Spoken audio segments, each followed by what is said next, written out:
Bonjour, nous sommes en 2014 dans le site de l'Institut Docteur Angélique, dans une série de vidéos consacrées à la théologie mystique à l'école de Saint-Jean. Et je voudrais aborder maintenant la deuxième partie de ce commentaire de Saint-Jean. Saint-Jean qui illumine, je crois, par sa théologie profondément liée à l'amour, tous les autres récits évangéliques.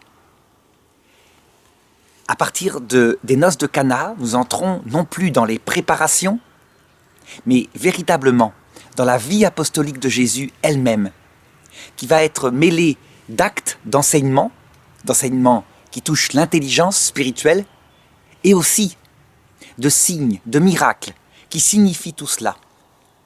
On peut dire que Jésus, tout au long de sa vie, connaît parfaitement l'homme, et donc il passe par du concret, aussi bien d'ailleurs dans ses enseignements, pas toujours, il y a des enseignements dans Saint-Jean qui sont extrêmement mystiques au sens spirituel, direct du terme, sans utiliser de parabole, ça veut dire d'images concrètes. Une parabole, c'est par exemple quand Jésus compare le royaume des cieux à un propriétaire qui a un champ où il a trouvé un trésor. Il y a donc une analogie métaphorique, une petite histoire qui part de quelque chose qu'on peut comprendre sur terre pour illustrer quelque chose d'extrêmement profond concernant la vie éternelle.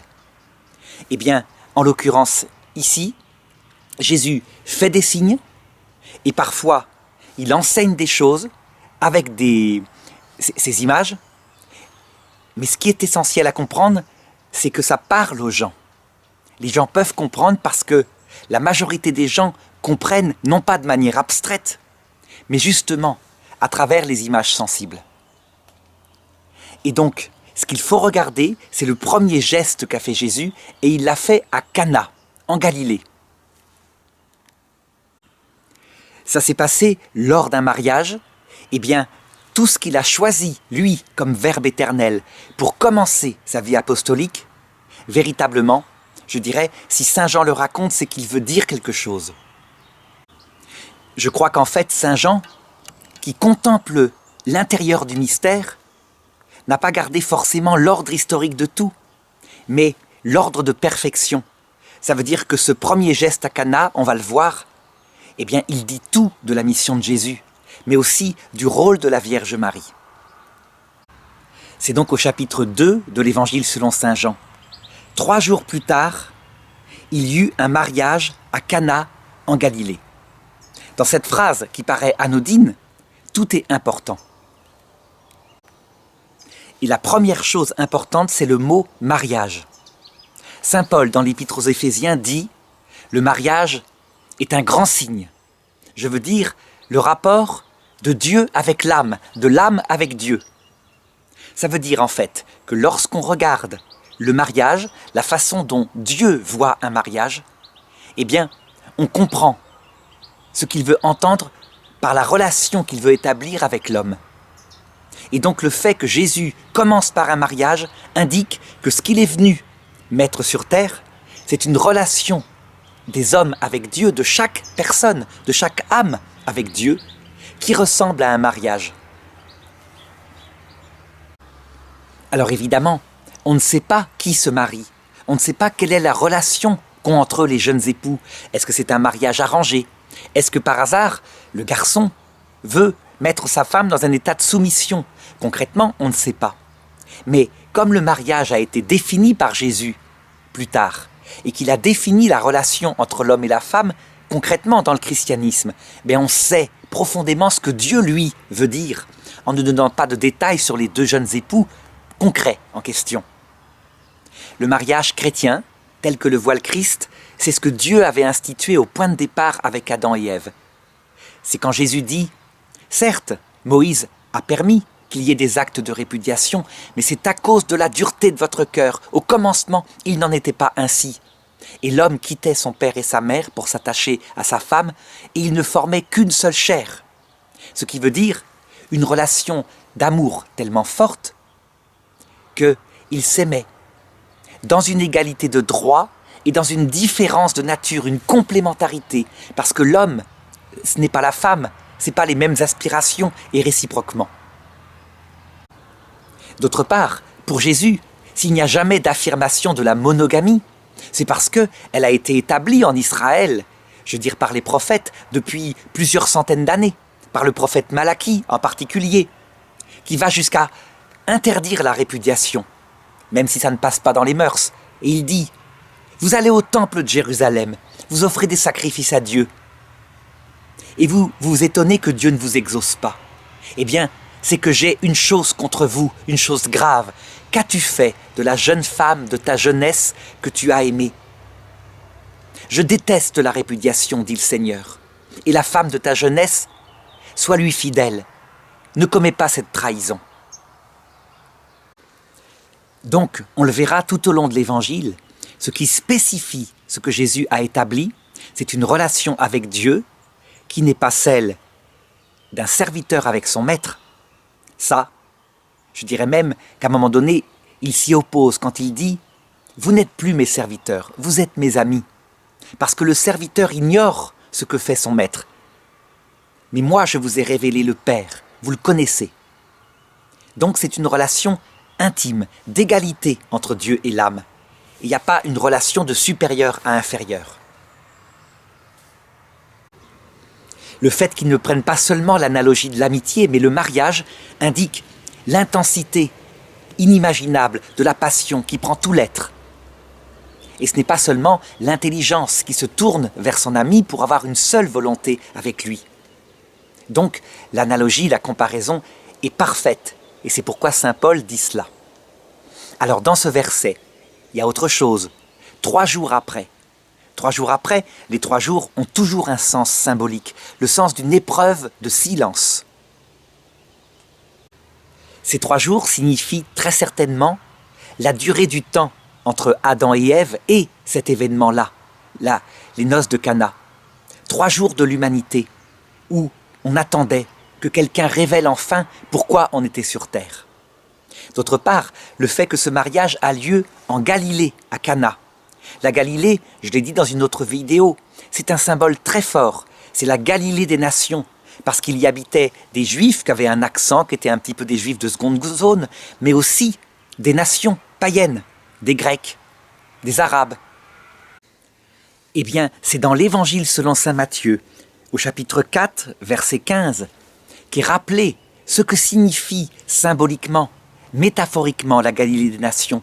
C'est un symbole essentiel qu'on retrouvera tout au long de l'Évangile et qui expliquera pourquoi Jésus dit aussi à ses apôtres que lorsqu'il ressuscitera, il faut qu'ils aillent en Galilée et que c'est là qu'il leur apparaîtra. Voilà ce que dit le texte tiré du prophète Isaïe. « Pays de Zabulon et de Nephtali, route de la mer, au pays au-delà du Jourdain, Galilée, toi, carrefour des nations païennes. Le peuple qui habitait dans les ténèbres a vu se lever une grande lumière, et sur ceux qui habitaient dans les pays de l'ombre de la mort, une lumière s'est levée. » Et dans saint Matthieu, c'est le moment où Jésus va commencer sa prédication. Il le dit d'ailleurs, à partir de ce moment, Jésus se mit à proclamer « Convertissez-vous, car le royaume des cieux est tout proche. » Eh bien, dans l'évangile selon saint Jean, parce qu'il n'y a qu'un seul auteur de tout l'évangile, c'est Dieu, au-dessus des évangélistes. La Galilée, le fait que ce mariage a lieu en Galilée, signifie que ceci va être donné non seulement à Israël, mais à toutes les nations dans le monde entier. C'est le carrefour où tous les peuples vont se rejoindre, et ce mariage d'amour appelé la charité est pour tous. Et le texte continue. La mère de Jésus était là. Il faut remarquer que dans saint Jean, la mère de Jésus, elle est là au début, dans le premier acte apostolique de Jésus, et elle est là à la fin, dans le dernier acte apostolique de Jésus, à la croix. Et il lui dit à saint Jean, le disciple qu'il aimait, « Voici ta mère ». Et ce disciple la fit sienne, l'a pris chez lui. Souvent, les protestants disent « La Vierge Marie, vous catholiques et orthodoxes, vous lui donnez beaucoup trop de place. Elle n'a pas sa place dans l'Évangile. » Eh bien, c'est parce que la place est discrète, mais que certains ne savent pas lire. Je veux dire par là que si elle apparaît au tout début et à la fin, Jésus, lorsqu'il lui dit « Voici ton fils », il n'est pas en train simplement de s'occuper humainement de sa mère. Il est véritablement en train de donner une parole ultime, son testament sur la croix, une parole de Dieu aux hommes. Eh bien, le fait qu'elle est là au début a une place très importante. Et le texte continue, Jésus aussi avait été invité au repas de noces avec ses disciples. Donc, les premiers apôtres, ceux qu'il a appelés, sont là. Ils vont assister à la scène. Ils vont voir ce premier miracle. C'est quelque chose d'important. D'abord parce qu'ils sont témoins. D'autre part, ils sont tout jeunes disciples. Ils ne comprennent pas ce qui est en jeu là-dessous. Ils ne peuvent pas comprendre. Ils vont apprendre peu à peu. Et l'Esprit Saint leur rappellera tout après la Pentecôte. Et enfin, cela prouve que Jésus, tout au long de l'histoire, veut que les apôtres de Jésus, les prêtres, les prédicateurs, les évêques, rappellent cette histoire, rappellent les noces de Cana, parce qu'elles sont le premier geste qu'il a accompli et qui signifiait tout. Or, on manqua de vin, continue le texte. Et là, il faut parler du symbolisme du vin. C'est un symbolisme évident, comme toute chose. Le pain, c'est ce qui est absolument nécessaire, ainsi que l'eau, sinon on ne peut pas vivre. Donc c'est la nourriture solide. Quand ça parle de choses spirituelles, le pain, c'est simplement le fait de savoir qu'il y a un Dieu, qu'il y a une vie après la mort, que l'âme survit, que Dieu se fait rémunérateur de ceux qui commettent le bien ou le mal. Mais le vin, c'est quoi? C'est l'inutile, ce qui n'est pas utile pour survivre, mais ce qui donne la joie. Le vin, c'est la plénitude et la gratuité. Voilà ce que ça symbolise au point de vue spirituel. Parce qu'on devine bien que si le vin a manqué dans ce mariage, c'est au sens littéral. Mais que ça serait simplement un geste comme ça, où Jésus a changé de l'eau en vin, eh bien, bon, ça serait un miracle, un signe, quelque chose d'intéressant. Mais ce qui est important de regarder, c'est le sens profond de tout cela. La mère de Jésus lui dit « Ils n'ont plus de vin ». Jésus lui répond « Femme, que me veux-tu ? Mon heure n'est pas encore venue. » Et c'est à partir de ce symbolisme du vin qu'il faut comprendre ce passage. Qu'est-ce que Marie dit à Jésus? Si on prend le texte comme ça matériellement, elle lui dit simplement « Ils n'ont plus de vin ». C'est tout. Mais évidemment, Marie n'est pas n'importe qui. Marie, elle sait qui est son fils. Elle ne va pas solliciter son fils pour simplement, par exemple, obtenir qu'il y ait du vin à cette fête, que ça se passe bien. Donc je pense qu'on peut affirmer, dans la ligne de ce récit complet, étant donné ce que les évangiles racontent de l'Annonciation, ce que Marie sait de son fils, et qu'elle retient tout cela dans son cœur, qui n'est pas un cœur aveugle, qui est le cœur de l'Immaculée Conception. Que Marie, en fait, elle dit, tout en parlant, au sens littéral du vin, ils n'ont plus le vin de la parole de Dieu. Ils n'ont plus le vin de la signification de leur propre vie. Ils n'ont plus l'enseignement de Dieu. Ils ne savent plus ce qu'ils font sur terre. Ils n'ont plus, en un mot, la sagesse. Donc la sagesse, cette science des sciences qu'avaient Adam et Ève et qui explique ce qu'on fait sur terre, d'où on vient, où on va après la mort. Et cette sagesse, bien évidemment, elle est plus que le simple pain dont je parlais tout à l'heure. Croire que Dieu existe, qu'il se fait rémunérateur de ceux qui se comportent bien ou mal. Ça, les païens le savent eux-mêmes. Par contre, la souffrance, la raison de la souffrance, le cœur de Dieu, ça, plus personne sur terre ne le sait, sauf la Vierge Marie, parce qu'elle fréquente Dieu dans son cœur à cœur. Elle est Immaculée Conception, la présence de Dieu est en elle, dans le jardin de son cœur. Et Jésus lui répond « Femme ». Là, lu comme ça, par des braves gens européens, le terme a parfois scandalisé. Et certains se sont dit, il ne peut pas lui parler comme ça, c'est tout de même sa mère, il faut qu'il ait du respect. Mais évidemment, là encore, c'est une parole de Dieu, il faut s'élever. Jésus appellera femme plusieurs fois dans l'Évangile, et quand il l'appelle femme, pour lui, qui est Dieu fait homme, c'est une référence radicale à toute la révélation, en particulier à ce premier verset qu'on voit dans la Bible où apparaît le mot femme. Homme et femme, il les fit. À son image, il les fit. Ça, c'est dans le livre de la Genèse. Quand Marie est appelée femme par Jésus, il signifie qu'elle est la femme telle que Dieu la voyait, telle qu'elle a réalisé en plénitude ce que Dieu voulait au début, qui devait se réaliser avec la femme Ève, et que Ève n'a pas réalisé. Eh bien, Marie l'a réalisé. Donc elle est la plénitude des promesses mises dans le cœur de l'homme. C'est donc un terme qui parle de sa mission et aussi de sa nature intérieure. C'est comme ça qu'il faut le prendre. Et la réponse de Jésus continue. « Femme, que me veux-tu? Mon heure n'est pas encore venue. » L'heure de Jésus, c'est quoi? Est-ce que c'est simplement ce que donc, d'après moi, Marie demande, caché sous le terme vain, le fait qu'il parle? Là, son heure est venue. Il va parler juste après. C'est le premier acte de sa vie apostolique. Donc Marie, on peut dire qu'elle a raison.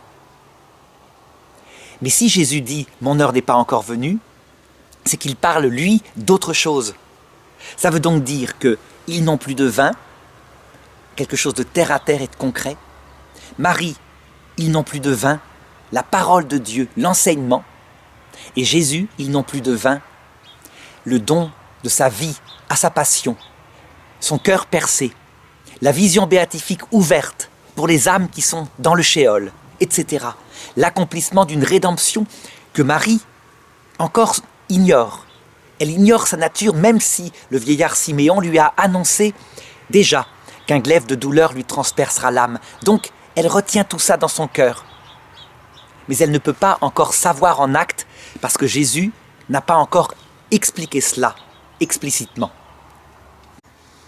Et donc, ce texte-là révèle que la prière de Marie, elle hâte les choses, mais elle est au bon moment.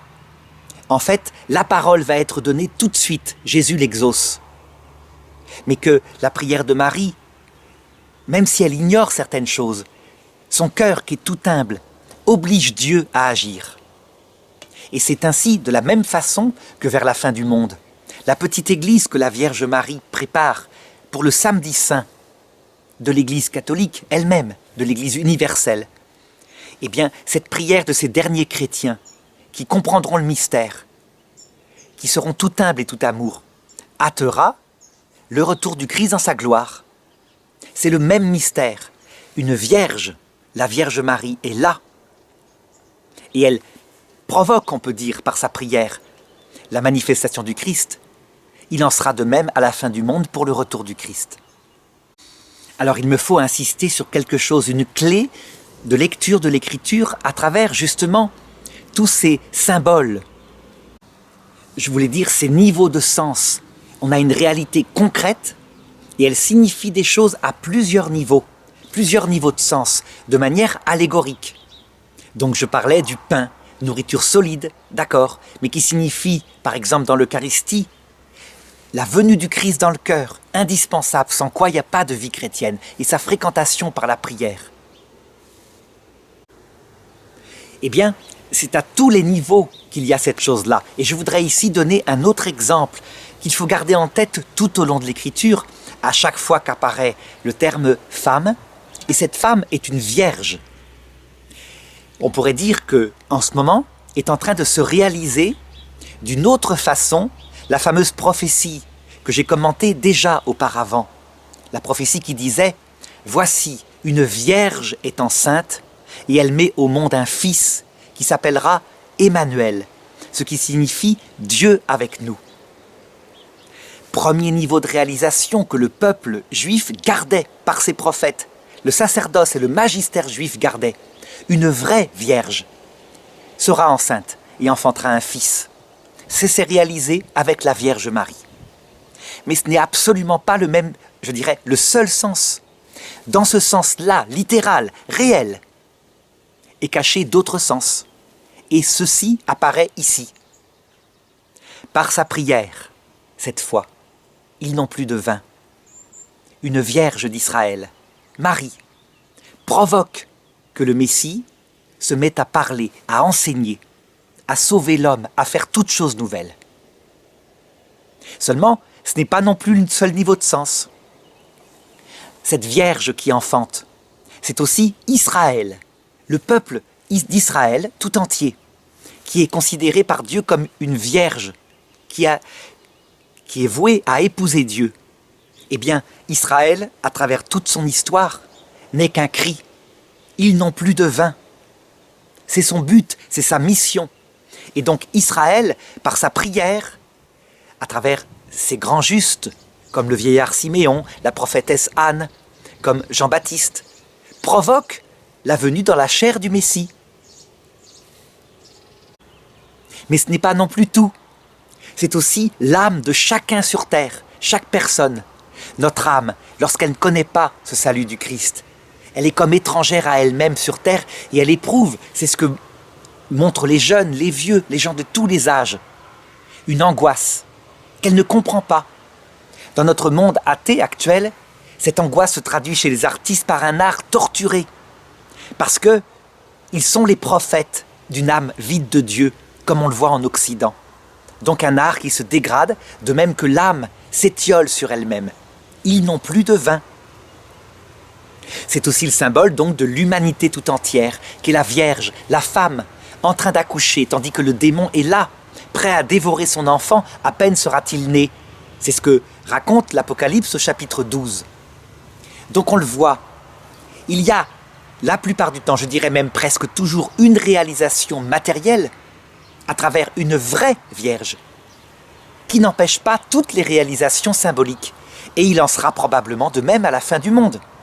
Je parlais tout à l'heure de cette petite église qui vivrait le samedi saint de l'église. Eh bien, la Vierge Marie, le samedi saint, était à elle toute seule. L'église catholique, c'est réel, c'est la Vierge Marie.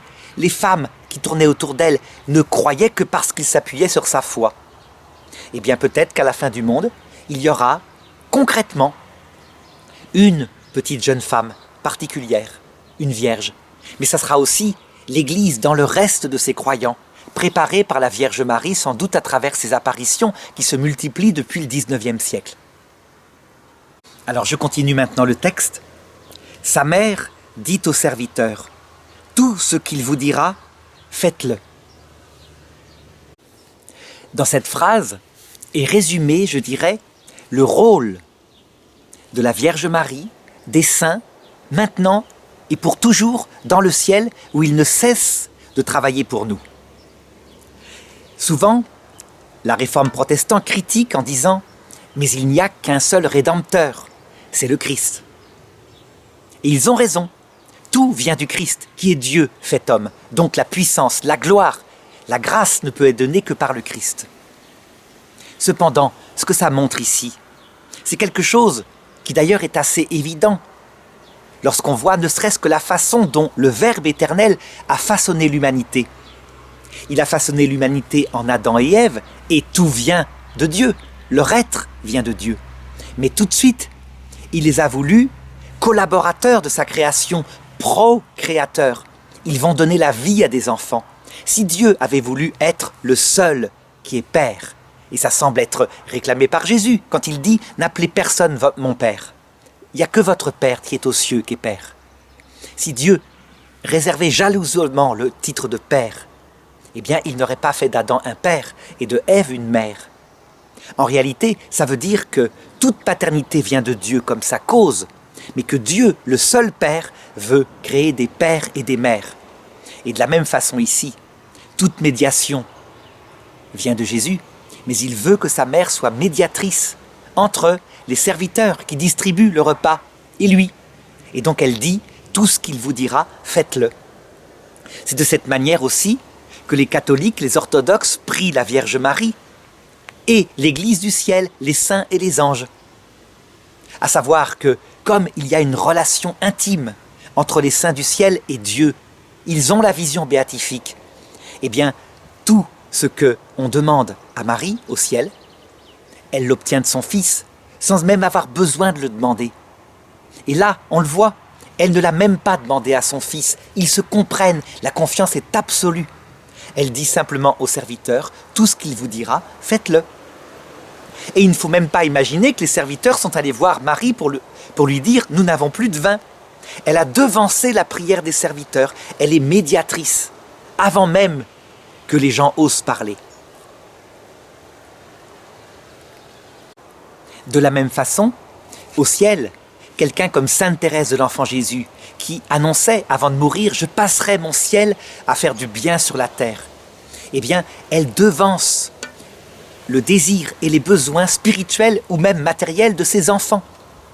Ceux qui sont sur terre, ceux qui l'ont prié une seule fois. Et donc, elle provoque le bien ou les épreuves en vue du salut éternel, en vue de l'amélioration spirituelle. Or, il y avait là 6 cuves de pierre pour les ablutions rituelles des Juifs. Chacune contenait environ 100 litres. Pourquoi 6 cuves? Pourquoi pas 7 cuves? Parce que le chiffre 6 signifie l'homme. L'homme dans sa plénitude. Le chiffre 666, qui apparaîtra à un moment donné comme étant le chiffre de la bête dans l'Apocalypse de Saint Jean, signifie que l'homme prend sur lui, comme homme, le chiffre 3, qui est le chiffre de Dieu, de sa Trinité, et donc qu'il se proclame Dieu en rejetant Dieu de sa vie. Tandis que le chiffre 6, lui-même, tout seul, indique simplement l'homme. Donc les jarres qui sont là signifient tout l'effort de l'homme, à travers toute l'histoire de l'humanité, effort de recherche de la vérité. Par exemple, les religions qu'il a inventées parfois pour expliquer sa présence sur terre, mais aussi les actes de bonne volonté. Dieu ne rejette rien de ce qui est bon dans l'homme. Et le Concile Vatican II le dit des autres religions. Il dit même, Dieu y a semé des semences de la vérité en vue de la venue du Christ. Ces jarres contiennent de l'eau. L'eau signifie la bonne volonté de l'homme. C'est un symbole ambivalent, il y a plusieurs sens, mais en l'occurrence ici, c'est cette bonne volonté qui cherche comme il peut. C'est cette petite goutte d'eau qui d'ailleurs est rajoutée dans l'Eucharistie par le prêtre, dans le vin. Le vin et cette goutte d'eau, qui est cette goutte de bonne volonté humaine, signifie que tout cela, par le miracle de la venue du Christ, va être transformé en vie surnaturelle. Concrètement, par exemple, lorsque les hommes qui ne connaissent pas le Christ arrivent à l'heure de la mort et qu'ils voient le Christ et qu'ils se tournent vers lui, eh bien, leurs bonnes œuvres, ils ont visité les malades, ils ont nourri quelques affamés, qui n'ont pas en elles-mêmes de valeur surnaturelle, ce sont des œuvres simplement humaines, elles ne sauvent pas. Eh bien, tout d'un coup, elles sont transformées en vin, c'est-à-dire en vie surnaturelle. Et c'est pourquoi Jésus dit « Entrez dans la joie de mon Père, parce que j'avais faim et vous m'avez donné à manger, j'avais soif et vous m'avez donné à boire. » Et ces gens diront « Mais Seigneur, nous ne te connaissions même pas. Quand est-ce qu'il nous est arrivé d'aller te visiter en prison ?» Et Jésus leur dira « En vérité, quand vous l'avez fait à l'un de ces plus petits qui sont les miens, c'est à moi que vous l'avez fait. » Ce que je raconte là, manifeste pas, ne veut pas dire que les œuvres bonnes humainement sont du vin en elles-mêmes. Donc elles seraient la charité, vertu théologale, surnaturelle. Non, pas du tout. Elles sont des actes humains. Mais ce que je veux dire, c'est que la théologie qui prétend que tout ce qui n'est pas fait surnaturellement pour Dieu serait du diable, elle est fausse. Ce qui est fait par l'homme quand il essaye d'agir bien, c'est de l'eau. Et ça peut être transformé en vin, et Dieu ne rejette pas cette eau, loin de là. Ce qui est du diable, c'est tous les actes d'égoïsme, d'orgueil, etc. Mais ça, c'est autre chose. Si ça devait être symbolisé par quelque chose, ça serait symbolisé par de l'eau amère, de l'eau qui donne la mort, de l'eau non buvable. Il y avait environ 100 litres. 100 litres, ça veut dire une durée extrêmement importante de l'humanité. La question qui se pose souvent, mais pourquoi le Christ n'est venu qu'il y a 2000 ans? Alors en fait, L'explication, quand on comprend un petit peu les choses, c'est que cette absence de parole de Dieu pendant plusieurs milliers d'années, au point que Jésus dit « Un nombre incroyable d'hommes auraient voulu voir un seul des jours du Fils de l'homme et ne l'ont pas vu ». Eh bien, elle disposait tout de même au salut. Le passage dans le désert, la soif, donne soif. Si bien que lorsque dans le passage, à l'heure de la mort, l'ange du Seigneur apparaissait à ces gens, beaucoup se tournaient vers le salut, tellement ils avaient été abreuvés d'absence de salut. Je dirais même, et c'est très curieux ce que je vais dire, que quelquefois, le désert sauve plus certaines personnes que l'oasis où coule l'eau vive du Christ. Parce que lorsque quelqu'un a bénéficié depuis sa jeunesse de l'eau vive du Christ, eh bien il se rend parfois plus compte de ce que c'est. C'est ce qu'on voit parfois chez des chrétiens de naissance. On leur dit tout cela, Jésus est mort sur la croix, etc. Ça leur est indifférent parce qu'ils y sont habitués. Si bien qu'ils n'ont plus soif, parce qu'ils ont trop à boire. Résultat, pour certains, il vaut mieux l'absence de foi, donc le désert, pour d'autres, une foi vive, qui comble leur cœur. Et l'Esprit Saint seul sait ce qu'il faut aux gens.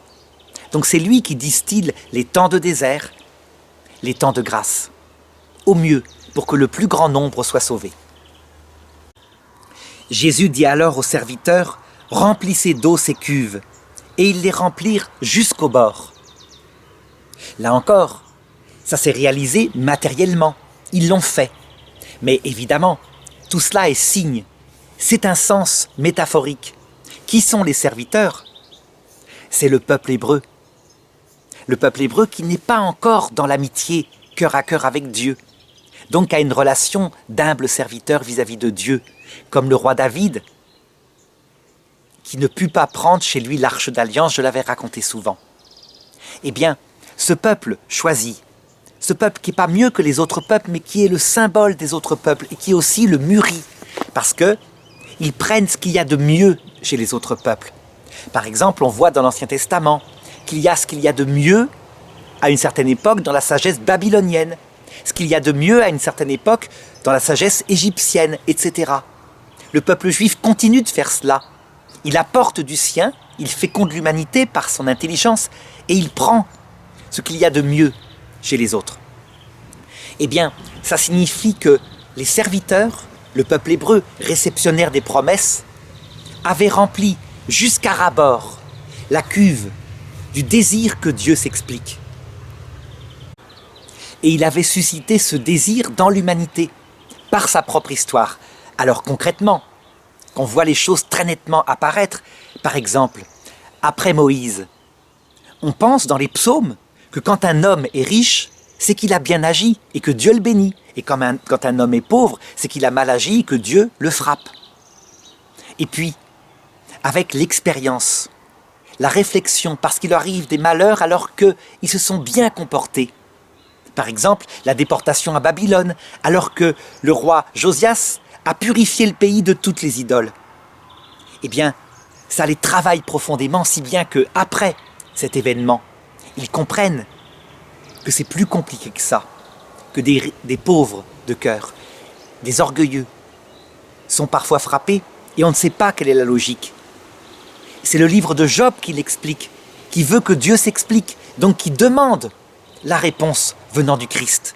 Et Dieu, dans le livre de Job, ne répond pas. Eh bien, c'est symbolisé par ces jarres pleines d'eau à ras-bord, le désir qui crie vers le ciel. C'est plein. Il faut considérer le mérite du peuple juif et de l'humanité, nos ancêtres. Parce que leur désir, le remplissage des cuves, les serviteurs l'ont fait, sans comprendre le but. Il faut se mettre à leur place. Jésus leur dit de remplir les cuves. Mais Jésus n'a fait aucun miracle. Donc ils le font. Mais à quoi ça sert?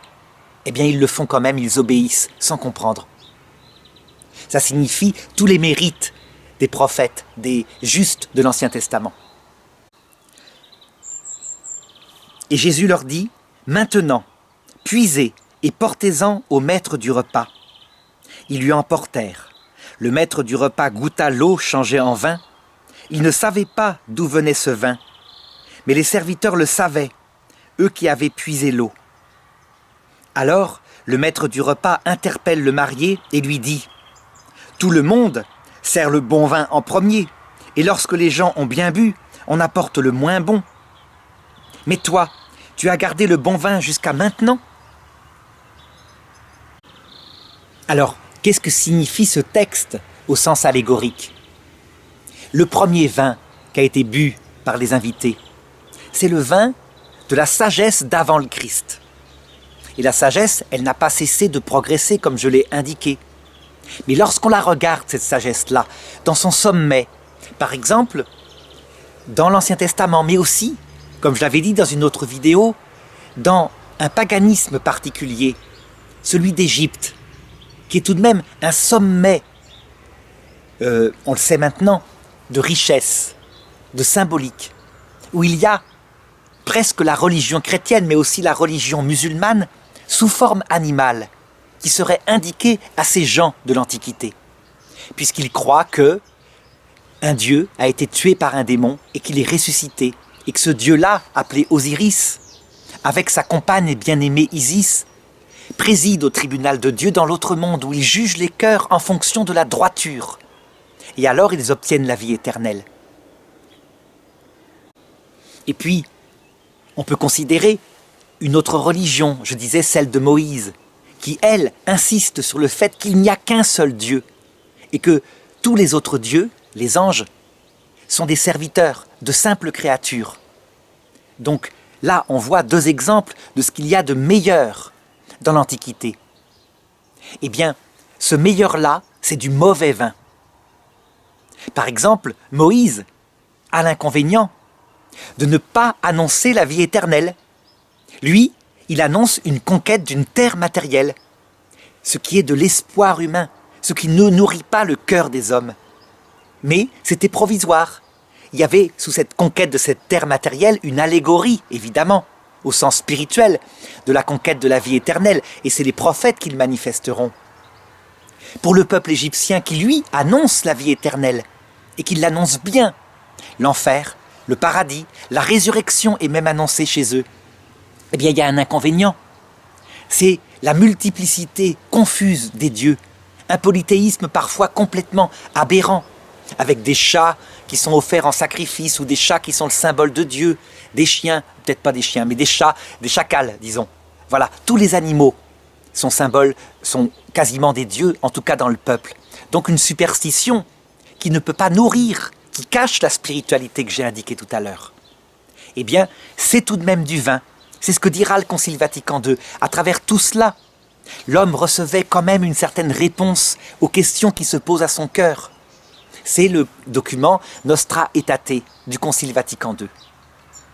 Le bon vin, la perfection, qui donne la clé de tout, ça va être la loi nouvelle, la loi de Jésus-Christ. Et non seulement son enseignement, mais sa passion et sa résurrection, qui annoncent l'essence de la vie éternelle que ne connaissaient pas les Égyptiens anciens. On verra le Dieu unique face à face. Les Égyptiens anciens, ils faisaient comme ils pouvaient. Ils attendaient une sorte de vie terrestre, mais sans les souffrances de la vie terrestre, et éternelle. Ils ne pouvaient pas réfléchir qu'une simple vie terrestre, dans le luxe, ça finit par donner le malheur intérieur, parce qu'on n'est pas fait pour cela seulement. On a besoin de Dieu et de le voir face à face. Ça, c'est le Christ qui le révèle.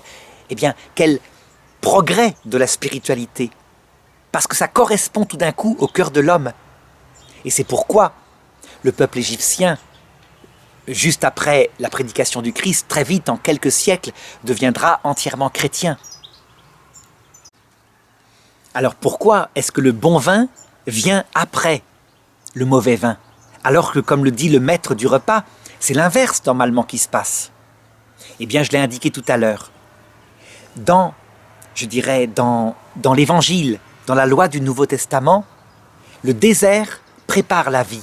Et le désert doit diminuer au profit de la joie.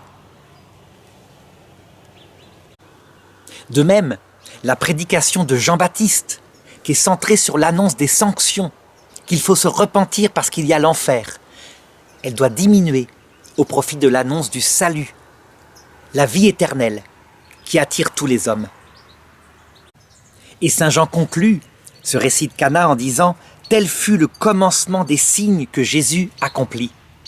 Ce qui montre bien que saint Jean, qui, je dirais, regarde les choses peut-être pas selon leur ordre chronologique, mais peut-être selon leur ordre de perfection, eh bien, il voulait montrer dès le départ l'essentiel, le commencement.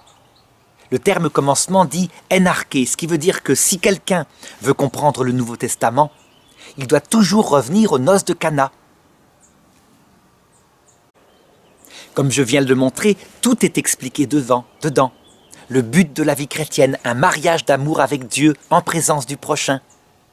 Pourquoi est-ce que le merveilleux, ce qui comble le cœur de l'homme, vient après ce qui ne comble pas le cœur de l'homme, ce qui est du mauvais vin? Pourquoi les œuvres de bonne volonté des païens et des juifs qui ne connaissaient pas encore le Christ, loin d'être méprisés, seront transformées en vin? Tout cela est raconté. Le texte continue.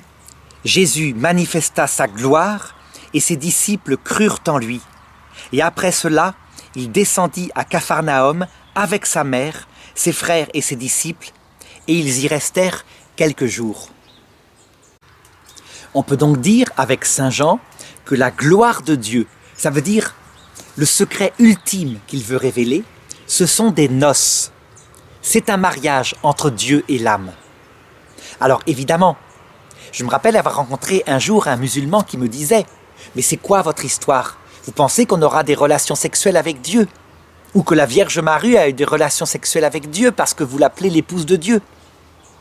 Bien sûr que non. Il est évident que l'aspect sexuel qui est dans les noces, qui vient couronner le mariage, l'accomplir, est le symbole de la plénitude de la joie qui est donnée dans la vision béatifique. Et d'ailleurs, les musulmans peuvent le comprendre, puisque on les accuse souvent de représenter le paradis avec les mêmes symbolismes. Sauf que eux, c'est un paradis où il y a 72 vierges, aux yeux noirs, magnifiques comme tout, mais qui, il faut le remarquer, symbolise, c'est une autre traduction peut-être, des gigantesques grappes de raisin, et chaque grappe a 72 grains.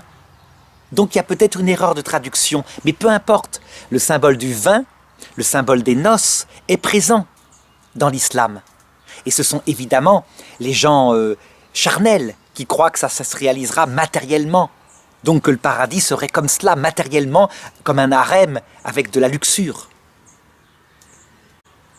Donc je pense que les hommes spirituels venant de l'Orient, puisque les trois religions, juives, musulmanes, chrétiennes, viennent de la même région, peuvent comprendre cette métaphore qui apparaît dès l'Ancien Testament dans le Cantique des Cantiques. Les musulmans eux-mêmes, d'ailleurs, croient que le paradis, c'est la vision béatifique. Ça fait partie de la révélation musulmane.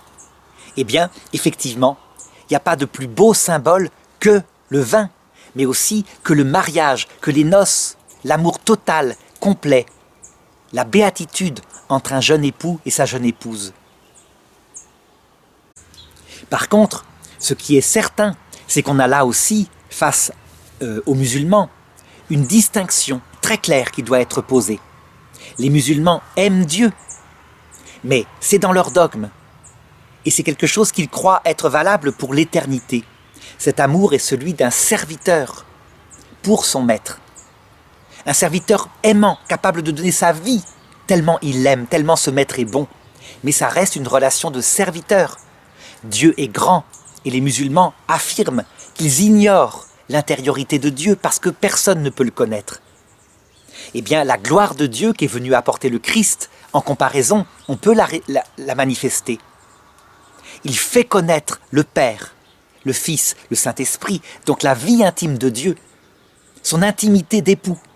Et donc, il est possible de l'aimer non pas comme un serviteur, mais d'entrer dans la chambre nuptiale, de l'aimer comme une épouse aime un époux, et évidemment dans le sens métaphorique que j'indiquais tout de suite.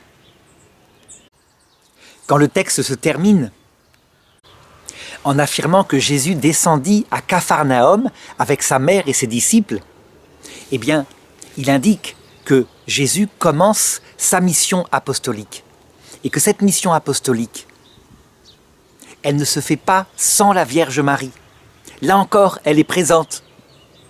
Et on le voit, l'Église catholique, l'Église orthodoxe, ça veut dire les églises fondées par les apôtres, très vite comprirent, poussés par l'Esprit Saint, que l'apostolat ne se faisait pas sans la Vierge Marie. Ça a un sens très profond que je voudrais manifester ici. En fait, Jésus-Christ est Dieu, lui seul. Jésus-Christ est image plénière de Dieu dans son humanité. Plénière? Oui. Quand on voit le Christ et si on le méprise, on se met, quand on le fait librement à travers un péché contre l'Esprit Saint, en enfer. Mais aussi, elle n'est pas plénière. C'est impossible. L'humanité de Jésus n'est qu'une créature. Comment une créature à elle toute seule pourrait être l'image plénière du Créateur infini? C'est pourquoi la Bible dit dès le commencement, à son image il les fit, hommes et femmes il les fit. Donc, si on veut avoir l'image plénière d'une plénitude plus grande de Dieu, il faut Jésus et Marie ensemble, qui collaborent. Parce que Marie, elle donne, je dirais, l'image de ce qui est féminin en Dieu et qui procède de Dieu. Les qualités féminines de Dieu, c'est son humilité, son amour, c'est donc le sommet de sa gloire. Et les qualités de Jésus, c'est l'intelligence, la force, la parole qui s'exprime extérieurement et qui révèle l'amour. Donc, ça se réalise, non pas en opposition, mais dans une unité totale que représente bien le symbole taoïste Yin et Yang. Donc un symbole païen, d'accord, mais qui est visible dans toute l'humanité et que révèle le verset de la Genèse que j'indiquais. C'est Jésus et Marie ensemble, mais c'est Jésus et l'Église ensemble. Parce qu'il n'y a pas que Marie. Marie et Jésus n'épuisent pas l'image de Dieu. Tous les saints, chacun apporte une paille de plus à l'image de Dieu. Par exemple, je parle des saints canonisés, pour faire simple, mais je devrais parler, on le verra au ciel, de toutes les personnes qui sont dans la vision béatifique. Saint Philippe Néri révélera la joie et l'humour communicatif de Dieu. Quelqu'un comme la petite Thérèse de l'Enfant Jésus révélera cette enfance qui conduit, parce qu'elle est confiante, aux épousailles, etc. Chaque âme est unique. Si bien que Jésus et Marie, qui sont comme le soleil et la lune, loin d'effacer les étoiles du ciel, leur donnent leur richesse et leur lumière. Et donc, sur cette terre, qui est Capharnaüm, qui est, on pourrait le dire, la première étape d'une purification des hommes, Jésus, Marie, descendent, sont là invisiblement, avec les apôtres, donc les prêtres, les évêques, mais pourquoi pas les pasteurs protestants? Je dirais même, évidemment, les pasteurs protestants, parce qu'ils sont avec le Christ, ils enseignent le Christ, même si quelquefois ils relativisent le rôle de la Vierge Marie et des saints, pour que, dans ce Capharnaüm qu'est la vie terrestre, la bonne nouvelle, la gloire de Dieu soit révélée. Elle est révélée de manière faillible, pas très bien. Les chrétiens, les apôtres ne sont pas parfaitement image de Dieu, mais elle sera révélée de manière plénière, en toute lumière, à l'heure de la mort, lorsque le Christ revient, accompagné de la Vierge Marie, des saints et des anges, à l'heure de la mort.